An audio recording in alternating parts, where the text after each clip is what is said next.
ఆంధ్ర రాష్ట్ర అభివృద్ధి కోసం బాబు గారు ఢిల్లీలో కూడా దీక్షలు చేశాడు. సో, ఆటోమేటిక్‌గా అక్కడున్నటువంటి కేంద్రంతో ఇక్కడున్న పాలిస్తున్నటువంటి టీడీపీకి పూర్తిగా కట్ ఆఫ్ అయిపోయింది. ఈ రోజున సేమ్ కాంబినేషన్ ఉంది. కానీ ఈ యొక్క 5 ఏళ్లలో 2019 నుంచి 2024 వరకు జగన్ సీఎంగా ఉన్నప్పుడు కేంద్రం మెడలు ఉంచుతున్నటువంటి జగన్మోహన్ రెడ్డి ఏ రోజు ఏ ప్రయత్నాలు చేసిన లేదు. 22 మంది ఎంపీలు ఉన్నారు అక్కడ.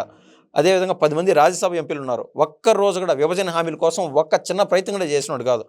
కానీ ఇప్పుడు బాబు గారు ఇప్పుడు మనం చెప్తున్నాం విశాఖ రైల్వే జోన్ గురించి చెప్తున్నాం.